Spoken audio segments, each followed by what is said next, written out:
Good afternoon and welcome to this webinar on the topic of Josephine Baker and the French Resistance. I am Lanier Robbins, Board Secretary of the World Affairs Council of Miami, a nonpartisan, nonprofit organization with the mission to engage the people of South Florida on global issues. Today's program is in collaboration with the Consulate General of France in Miami. This is a very special topic for the French Consulate and to so many others, as Josephine Baker was an American-born French woman of many talents, known as an entertainer, an activist, a military officer, and a mother who will be reinterred in the French Panthéon later this month on November 30th, in order to recognize the considerable services that she rendered to the French nation. Here with us today to highlight the background and significance of Josephine Baker's heroic actions during World War II is Consul General Laurent Gaillessot of the Consulate General of France in Miami. Consul General, everybody. Thank you so much. It's such an honor to have this discussion with you today. Thank you so much for inviting me and taking time to illustrate one of the most incredible parts of Josephine's life, perhaps the most unknown as well. And I'm very happy to have this conversation with you and all our guests. Thank you. So we should begin with a slideshow, which will have many pictures as well as the background information on Josephine Baker's actions during World War II. So allow me to share my screen for that.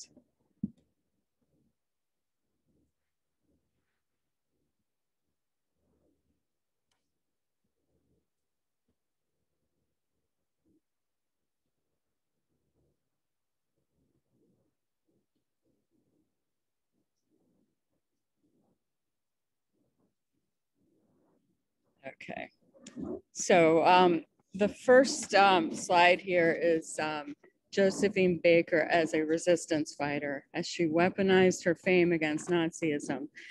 Consul General, what is the significance, before we get into the rest of the slides, what is the significance of the French Panthéon and how Ms. Baker will be reinterred in the Panthéon on November 30th? Yes, absolutely. The Pantheon is really a hall of fame, but it's a temple for great figures of the Republic. And for the first time, a Black woman will be not exactly buried, because she will stay in Monaco when she has been buried, and but she will be recognized at other figures, other military figures, other writers, other artists. But one of the fame of Josephine Baker, which has been overlooked a little bit through time, is really acting during the World War, and how she get involved in the resistance and the fight against discrimination, Nazism, and help with the French forces. So you see in the photos several uniforms of Josephine. On the left, it's in the Air Force when she'd been recognized in Algiers in 1943, but she's been in the middle already embedded in a lot of expeditions in North Africa during the war. Mm-hmm. And the last one on the right, you see her with the medals. She has been honored several times, and lastly by the Légion d'honneur later after the war. This is such fascinating history. Thank you. So Josephine Baker is considered by the French people an exceptional figure, especially for her role during World War II. Why and how does she enroll in the resistance? We have this information here of her as a humanist even before World War II. Yeah, absolutely. Josephine Baker, I mean, is obviously American and a Black woman, so she had good reason to be involved against discrimination and racism. But more strongly, she became French in 1937 and married a Jewish industrial, Mr. Lyon. And she was very involved against discrimination before the war. And what you see on the slide is that even in the Great Depression time, she was helping refugees. When the war started in France during the Foreign War, you know, in 39, she helped refugees, and she, for example, went on the front to support the troops. So she was already involved in patriotic activity and for supporting the French troops. Then when the Nazi invaded France, she refused, and it was a very strong stance from her to continue acting or playing in musicals in Paris.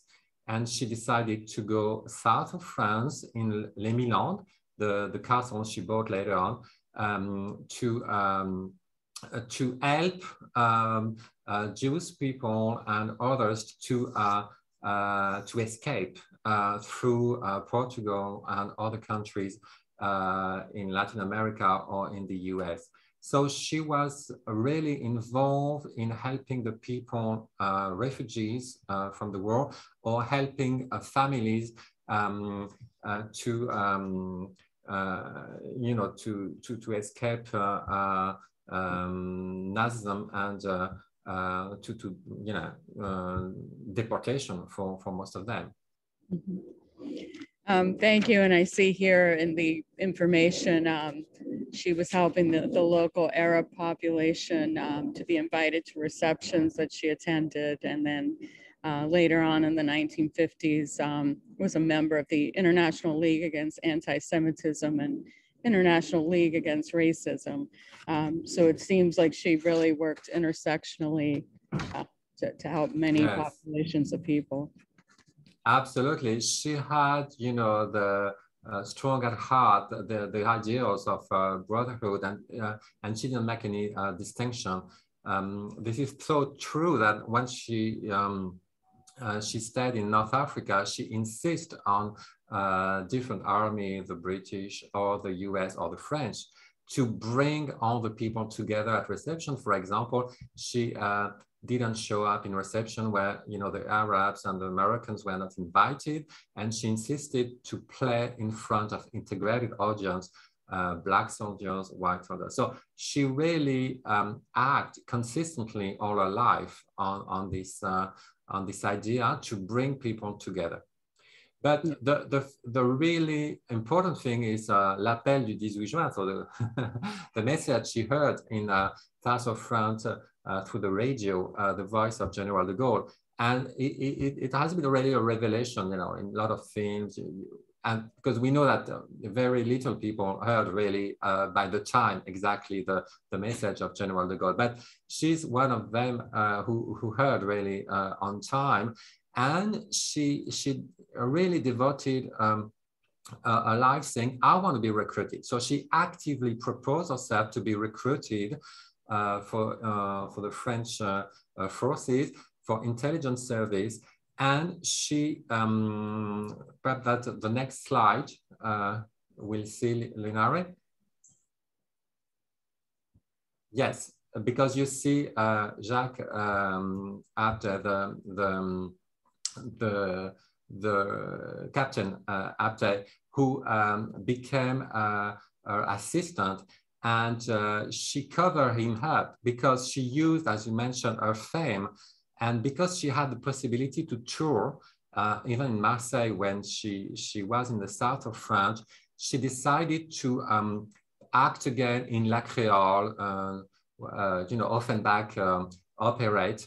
And because she knew that she could use it for touring and crossing borders later on.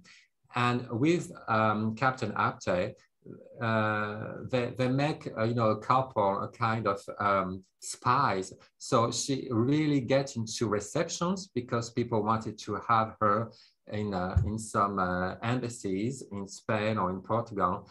And she retrieved intelligence, she retrieved information for the sake of the French forces. And I see that in the slide, there's a flag, and it's the Cross of Lorraine. You also have it in your background. Can you explain what the significance of the cross? Yeah, the cross is really the emblem of the resistance and the French forces. And this flag has been sewed by Josephine Baker because she was great in doing that. And in Algiers, for example, it will be later on in 1943 when General de Gaulle reorganized from Algiers all the network. She had this gala, and at the end, she said, okay, we have to get this flag and with this Lorraine cross on it at the end of the show. And she made it. And after the show, General de Gaulle, who was really an admirer, but really impressed by commitment and her actions, give her a little Lorraine cross in gold. And it was for her a completely an incredible gift. And she wanted to get the money out of it for the French resistance. So she has been an extremely active fundraiser for the resistance. And she had been very committed in all the shows and the performances to the French forces to make General de Gaulle recognized, acknowledged by the Allies, which was not, an easy task because in Morocco or in Algeria, the people were divided, and she really make a strong push. Wonderful, thank you. And so Josephine Baker used all of her talents, her connections, her persuasion, her money to fight for a cause. But was she perceived as a heroine during this time, or was it perhaps after? Yes, it's really after, because by this time, you have to acknowledge that a lot of artists of the time stayed in Paris or, went to the US, but the daily life was continuing as usual, and people were just asking, what is the show of this artist? What does Maurice Chevalier? What is the new? People wanted to go to musicals and so on. So she was mentioned as, where is she? What is she doing? And for a while, she had been declared dead in Morocco.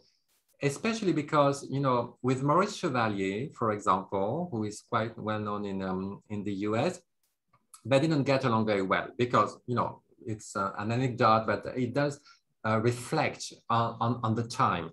During the Phony War in 1939, they play on the border for the troops, for the French troops.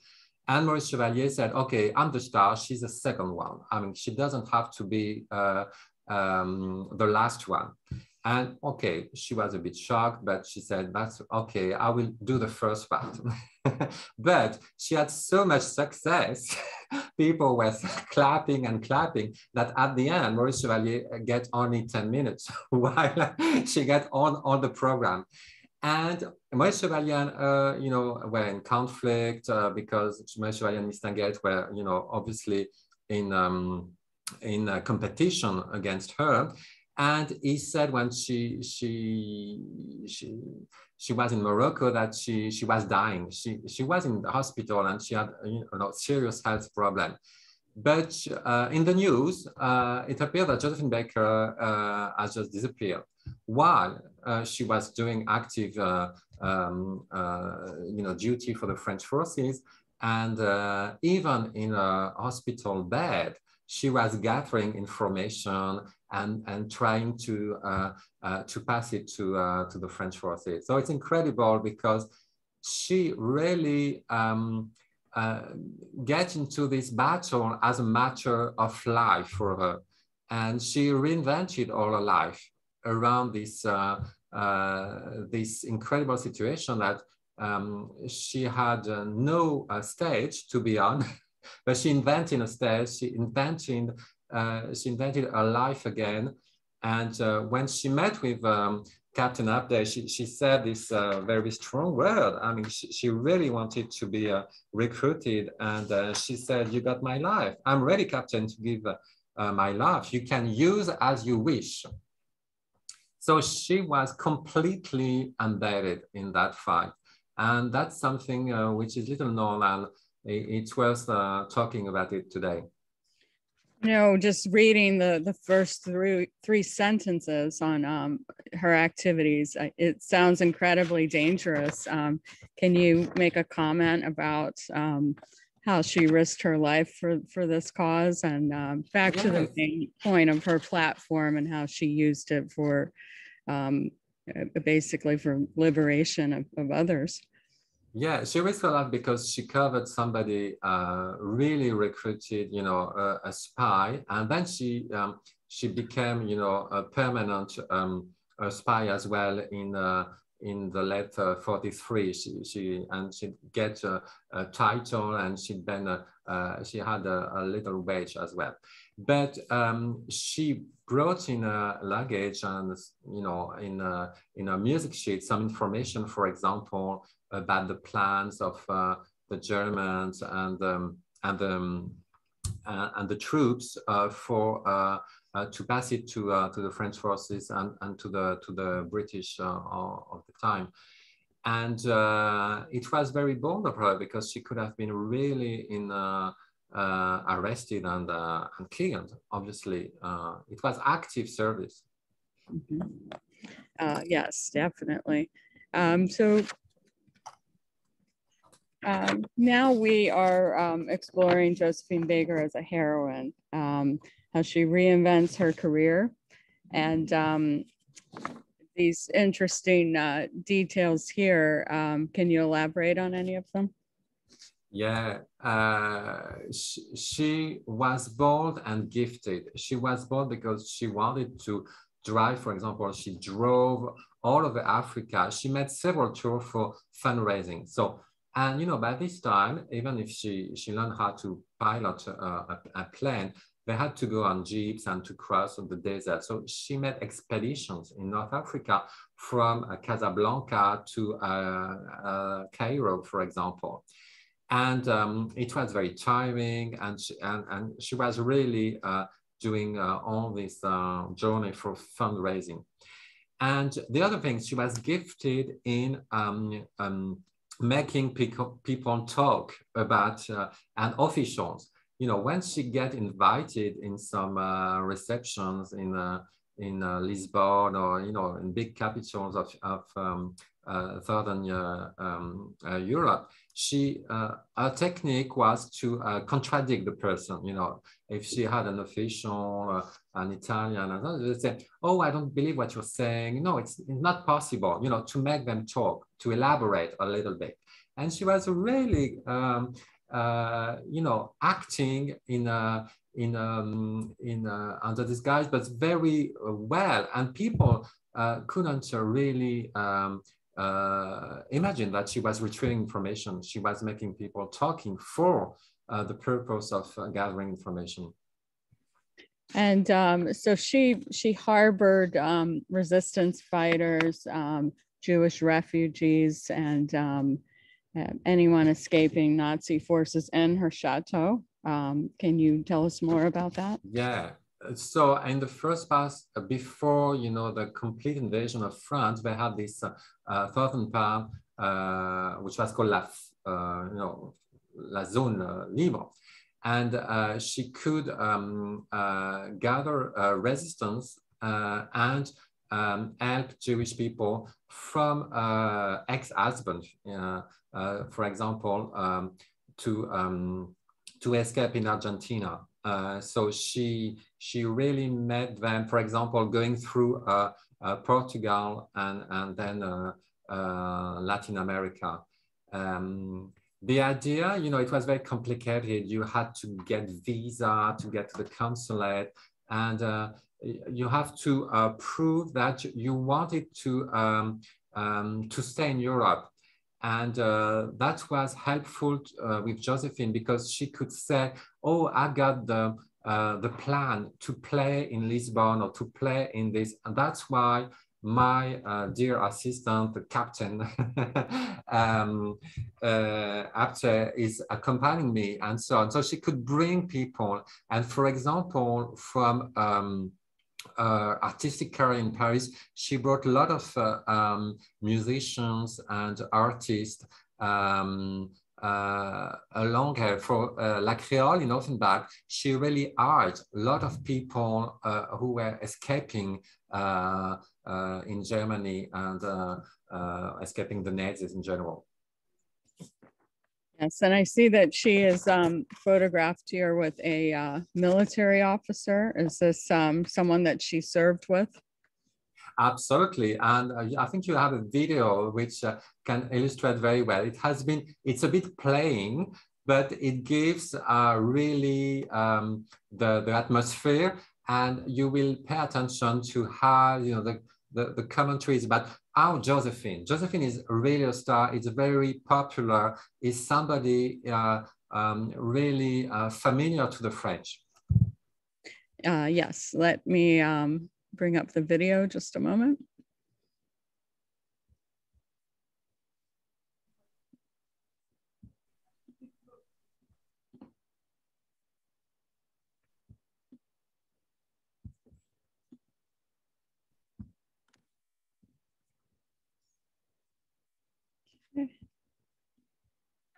Du Ménil qui s'est enrôlé dès juin 1940.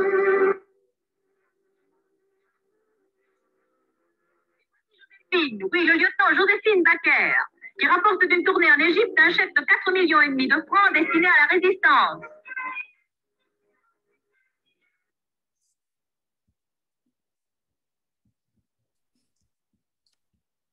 Thank you.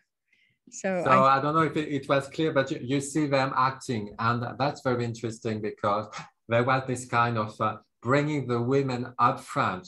And that's why after the war, it was very difficult to overlook them and say, okay, you didn't take part in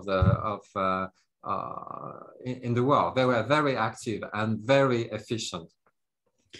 You know, just going through this slideshow and seeing the multi-dimensional person that she was, I mean, this is very incredible. The question I personally have is, what were the skills? How did she learn these skills to go from actress to diplomat to spy to military officer? It's just, I mean, these are things that some people, it takes a lifelong to learn just one aspect, and she had so many and did incredible things. Is there a background information on that? No, that's a very good question. But, you know, Josephine didn't go to school. And when she arrived in Paris, she had to learn, you know, so many things, to learn French, to you know, she had to learn classic dance, and after she had to learn, she had singing lessons as well, because she played in operette. So, you know, a repertoire, and she was very good in that. She wanted to expand her skills, and she really learned a lot of languages. You know, she sang in Spanish, in Portuguese, in a lot of different languages. And so she got into education, and that's something you will see through her life, that she believes in education, in learning things that would help the people to be better, to connect to each other.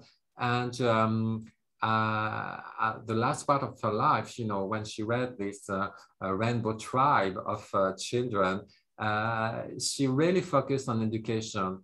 So that strikes me how much she was into learning. And for her, it was an experience, and she was ready to reinvent herself. And that's something it's worth mentioning, because a lot of artists, a lot of expats, American, I'm thinking about Gertrude Stein or other people who really get through the war with the same lifestyle. They just, instead of being in Paris, they were in the countryside, okay? But they had the same lifestyle in a very bourgeois apartment or house, and they had protection, so they could continue and pass through the war without really changing completely your lifestyle. Josephine didn't do that. She could have been in London. She could have, been back to the US. She said, no way. I'm going to fight here. And she had to, in doing that, she reinvented completely her life. And that's something incredible because, for famous people, that's not something you don't start backward. I mean, you don't restart from the zero. And she did that. That is very interesting. And I know that your consulate has done other events in Miami focused on her life. We're speaking more of the global aspect and her activities in France today.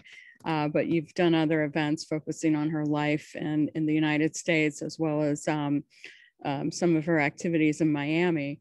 But I think it's important to make the connection that this education that you speak of started when she was in the United States, where she was born, and she was obviously overcoming obstacles here in the United States when that journey began. Then she went to France.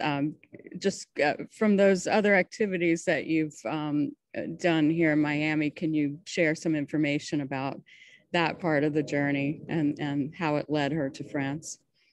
Yeah, absolutely. She really wanted, I mean, one of the strongest things I see in Josephine is the connection with people. And she said in several books or interviews, I don't have any talent, I love people. And she's learning from the people. And she said that the people who made me, and she wanted to pay back to the people, to the French people who made her really a big star. But she's got this direct connection with the people. As mentioned, before the war, for example, she really went for the Red Cross to give assistance to, she used to live, in the suburb of Paris at Le Vésinet. And she traveled every day to Gare du Nord in the center of Paris to help the refugees. And she was by the people, she was really offering assistance and help. And that's something all her life she wanted to do. There's no any situation where she was, she refused to do it. She wanted to do that. When she toured later on in Latin America, she was by the indigenous people or discriminated people. She wanted to outreach to the poorest and the most vulnerable. And, she could have been ambassador of goodwill in the UN, for example, but I think in the 50s, she decided to raise a family, and she was completely devoted to her family. But she's got this caring aspect in her that perhaps hasn't been underlined enough.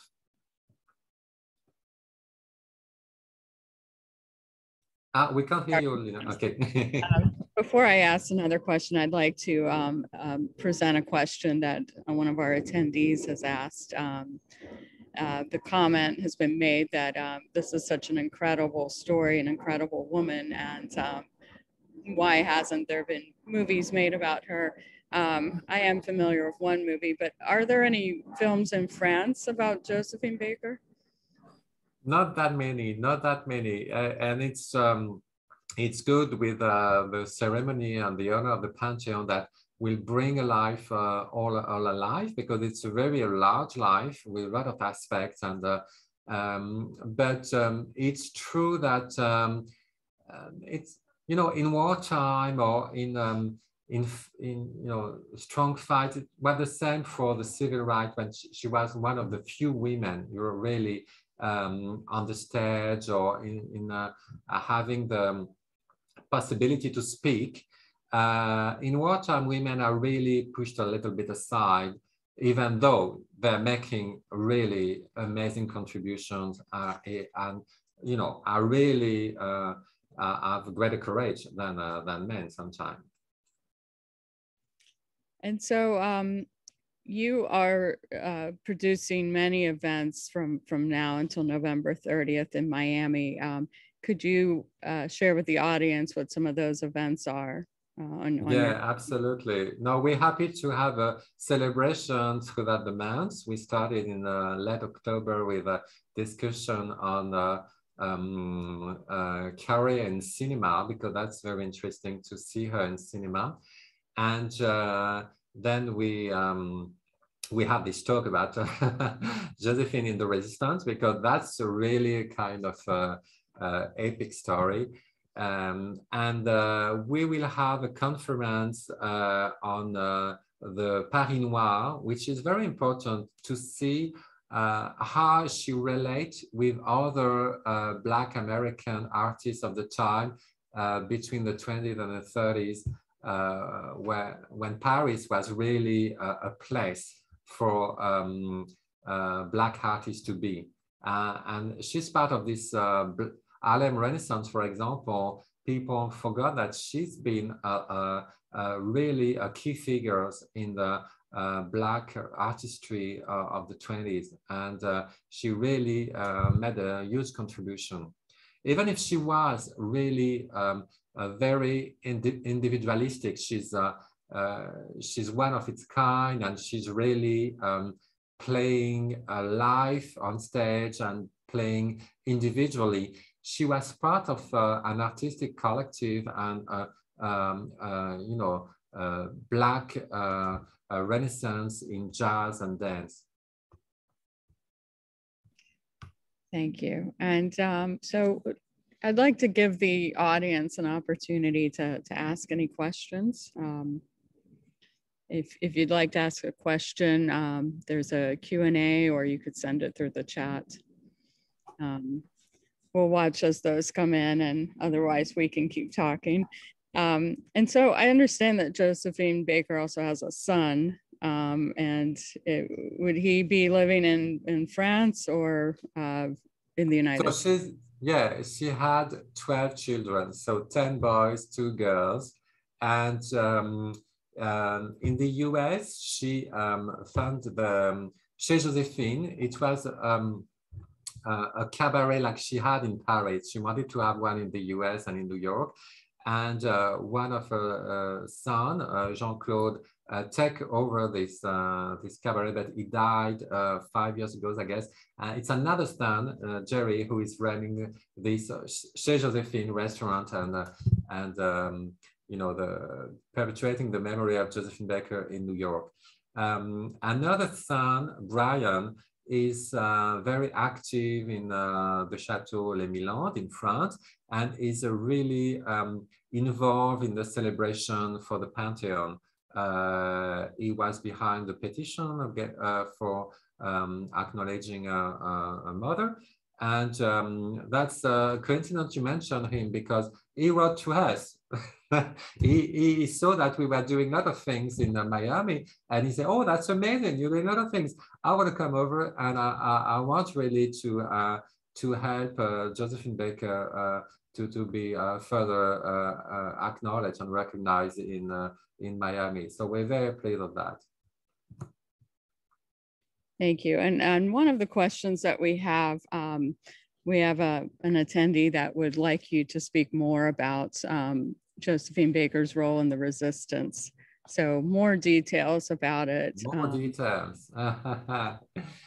More details. So she was really gathering information. So the interest for the resistance to have her, because there had been a kind of question about having her involved in the resistance, because there had been a precedent time where with Matari, with artists doing spies, but being not completely committed or, double entry spy like Matari, because she was at the end a traitor. So for the French resistance, it was not easy to say, okay, that's obvious. She will be a great asset for us. So she had to convince first to be recruited. And she said, I'm not a usual star. I decided to be French and I want all my life. I can't bear to having France occupied. And this is really so important to me that please, please, please recruit me. She insisted. And she had been interviewed and people saw the woman and said, okay, yes, she's serious. She wants really to do the job. And that's how she had been hired. And with Captain Apte, they make an incredible, couple in wartime because they really circulate in a lot of different countries. And so her role was to gather information, make reports, and really reach destinations complicated for the other to go because of visa. And she could have visa that other couldn't have. And for example, one of her big thrill was, okay, I'm going to Lisbon by myself because Captain Apte, her assistant, couldn't. He didn't get the visa. It was complicated by this time to get the visa and the visa. So she had a visa and she had to go by herself with no help, with no cover, with Josephine Baker herself going to Lisbon, okay? And she was so excited. She was really, okay, that's good, I'm doing it. And she delivered information in Lisbon to the French forces by herself. So it was improvisation, and she had to manage all the difficulties of traveling during wartime. Thank you. We also have a question regarding Grace Kelly. Will any members of Grace Kelly's family be in attendance for the Panthéon event? I hope so, because they were so close friends. The story, the friendship between Grace Kelly and Josephine Baker really is marked by this episode in 1951 in New York at the Stock Club. So she started very well a tour in Miami, then other cities. And in October, she's in New York. She wants to enter this club, the Stock Club. And obviously she ordered a meal and nothing happened. So after 1 hour, she said, and people said, oh, no, why did you let her in? And so she said, that's it. I'm not gonna stay quiet. This is, discrimination. I don't want to accept it. So she had people from Ireland picketing in front of the restaurant and so on and so on. And she was at the Stock Club with Grace Kelly. At this time, she was a young, very shy actress,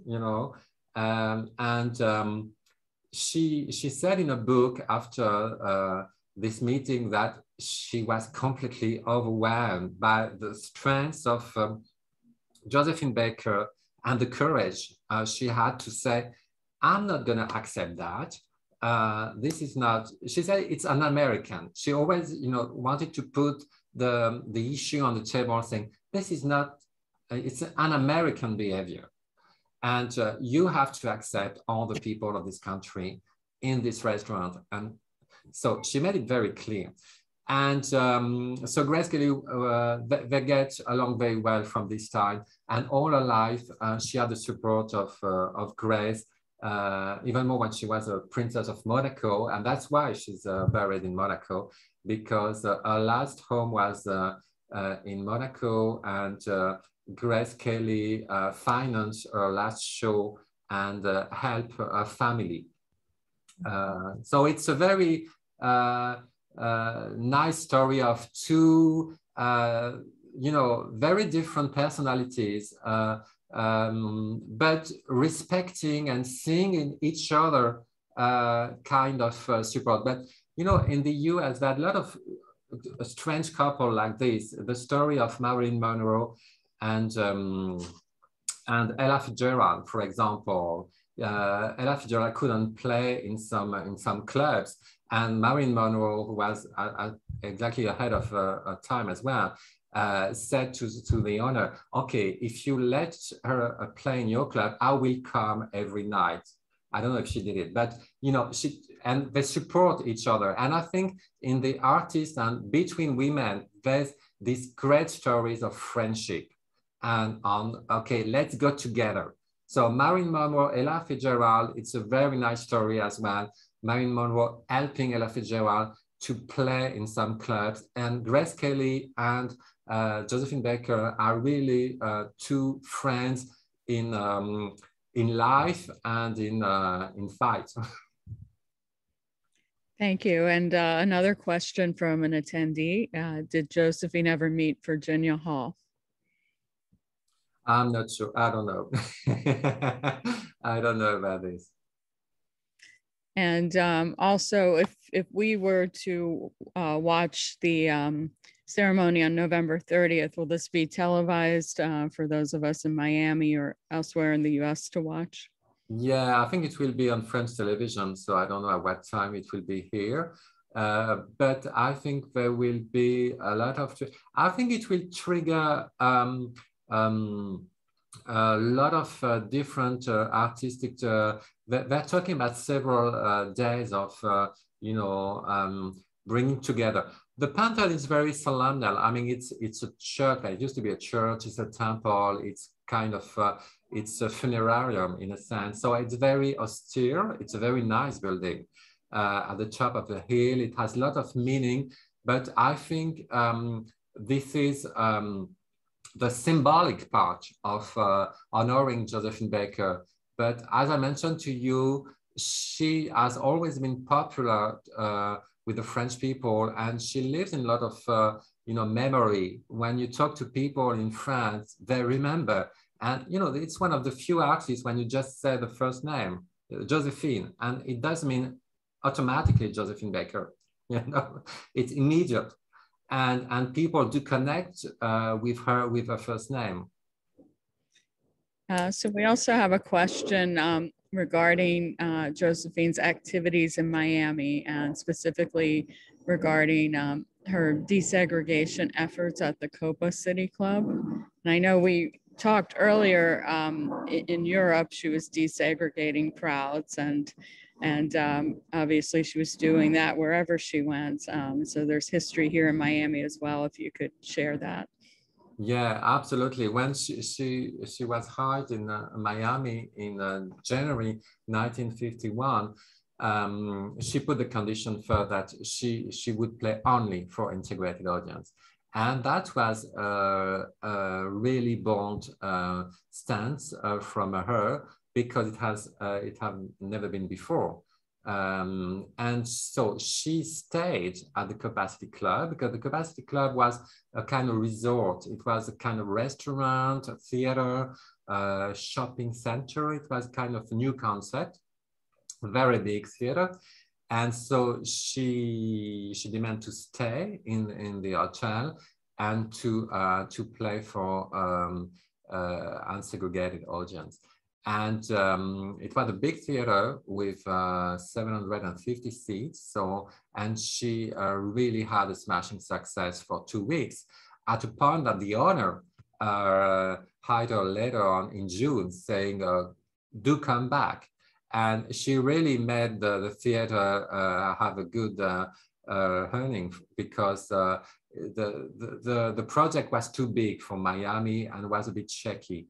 And but she really helped the theater to, you know, a lot of theaters owe a lot to Josephine, because it was the same thing in Paris when she arrived with La Revue Nègre. The Théâtre des Champs-Élysées, a new theater on the right bank of Paris, was not getting very well. You know, they couldn't get the audience, the show were not that great. And that's why they wanted to have something different. And Josephine made the success of the theater. So she really helped a lot of theater. So I think we should name a theater Josephine Baker, because she really did a lot for theater in the world. And so another question, if you could please explain how she will be recognized by being inducted in the Pantheon. Well, it's a really official ceremony. So it's a choice made by the President of the Republic. So it's for honoring great figure. And in the communique, in the way, the President wants to do it, he mentioned three things. She's an incredible artist, international musical artist. Second, she has been a resistant. So she really fought for freedom of France and freedom in Europe. And third, she has been an incredible activist for civil rights and for promoting equality. So, and it does, I think, encompass all her life. And these three merits, or these three incredible achievements of Josephine Baker are really reflecting well on her. And entering the Panthéon is to be honored by the nation, and to be, we remember, the induction speech of some of the great figures of great resistance. For example, Victor Hugo is in the Panthéon. So you got writer, you got militaries, you got a researcher. For example, speaking about Marie Curie, and so she's in the Panthéon. She's been inducted in the Panthéon. So, but very little women, 6 with Josephine Baker. So it's very little, and no, black or colored people in yet. So that's good. And so another attendee asks, is there a book about Josephine Baker's resistance activities? Yeah, what I don't know, what can I say more about activities? It is just really networking, I would say. She had a talent to network, but to do the extra miles as well. As I mentioned with the Lisbon story, she can really deliver to the contact point the information and cross really the line. And she did as well a political, that's perhaps something worth to mention as well, a political advocacy for General de Gaulle. By those times, I mean, it was very complicated for General de Gaulle to be acknowledged by the Allies, by the American, by the British. They were a bit hesitant. They didn't see General de Gaulle as the representative of the French forces or of France Libre. And she really pushed towards contacts the idea that they should really support General de Gaulle. And there's in trips in North Africa, she went to Egypt, and with King Farouk, for example, she really convinced him to support General de Gaulle. And so she was really a lobbyist or diplomat, if you want, because she had all the skills for being a diplomat. And on that note, regarding her activity as a diplomat, and I think this also ties into the many questions we've had about resistance efforts, how did those skills enable her to be the freedom fighter that she was, just by using diplomacy?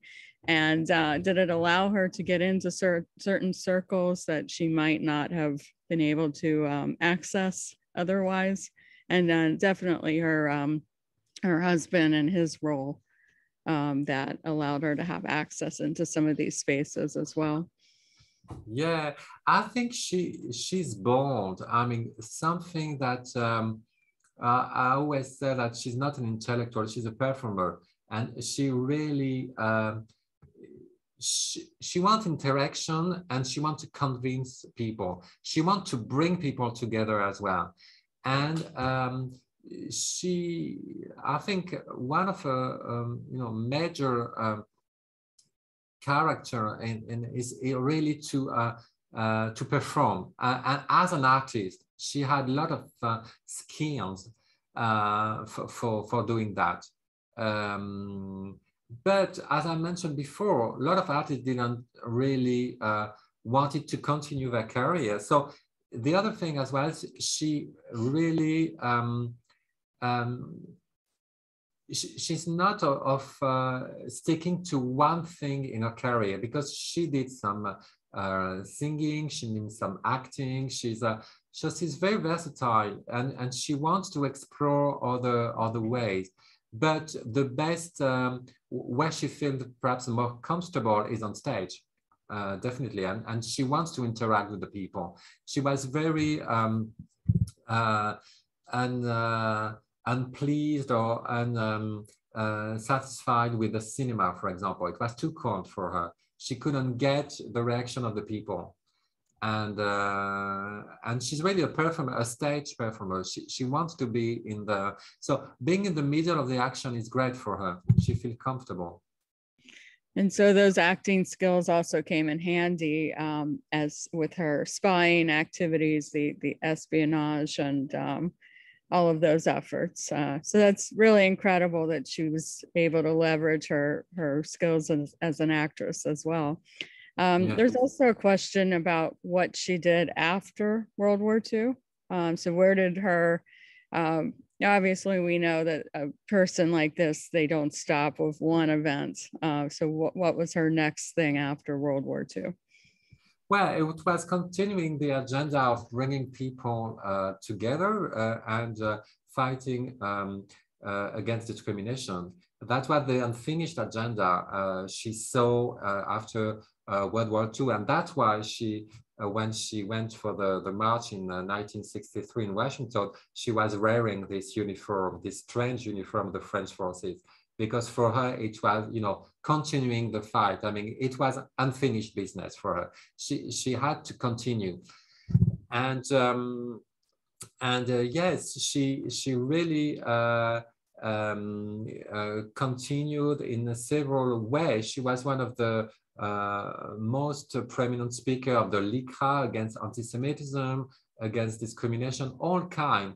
She's a Black woman, but she wanted to address discrimination in a broad sense, all kind of discrimination.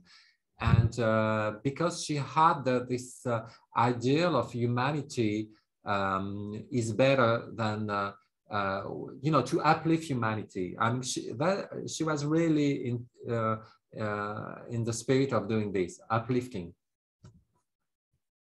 And so we have a question from an attendee. Do you think there will be more of a push to have other individuals of African descent like Baker, Alexandre Dumas, and Toussaint Louverture inducted? Yeah, I'm sure it will. She had opened doors in a lot of places in theater. She's opening doors at the Panthéon, I'm sure. And, there will be more people entering the Panthéon and these places. I'm sure. I'm really amazed how quick, because there was a petition first trying to, not as a joke, but a kind of provocation, why not Josephine Baker the Panthéon? So 5 years ago, it was a kind of provocation, a kind of let's cross the line, but people didn't think completely that's, serious. And then in 5 years, people really there's enthusiasm, and people think, yes, it does reflect really what she is and how, the French society is today. And so there's really a broad consensus. I haven't heard really people saying she doesn't deserve being inducted in the Panthéon. I haven't heard any comment. People can make criticism and so on, but they do acknowledge her merit. And so in France, when someone is inducted into the Pantheon, is it an educational campaign? Do they let the citizens know why this person is being ceremonized and what all the details are? And is it common knowledge? Yeah, usually that's some, yes, in schools. And I think we had here in Florida, a seminar with the French schools, and we talked a lot of it, because that's, you can, you know, it's in the French education, bringing anti-discrimination, really uplifting people. It's very important. And this is kind of a base for French teaching. And we do see a lot of value and interest having a conversation about her and about her life. Thank you. And so I do not see any more questions. And do you have any closing information or anything else you'd like to share, or the next event that's coming up perhaps? No, I just want to remind people that they can all come on the 20th of November at the National Hotel in Miami Beach. Miami Beach has recognized 28th of November Josephine Baker Day, which is absolutely fabulous. And we're hoping to have you know, a place dedicated to her. And we're proud to announce as well that Miami-Dade County has defined a program for Black dancers called Josephine Baker Program, for helping residents and development of careers. And I'm so overwhelmed by all the, you know, the connection with the young generations, young women artists, especially, really seeing in Josephine Baker a kind of inspiration. And I think that's a great treasure. Thank you so much. These activities sound like it's a start to something great. So thank you so much for your efforts and this information today and your collaboration. I believe that someone from your team shared the website where people may go to find out more about these events and the information that you shared regarding also the follow-up efforts with the Josephine Baker Day, which I believe you said will be celebrated annually in Miami Beach. I hope so. So, well, this has been wonderful. And thank you again very much, Consul General. And we hope that attendees enjoyed this presentation, and that this important part of history is information that will serve as a resource that will help make a difference. And thank you so much, and be well. Thank you, everybody. Thank you, Linari, again for hosting this very interesting seminar, I guess. Take care. Thank you. Thank you so much.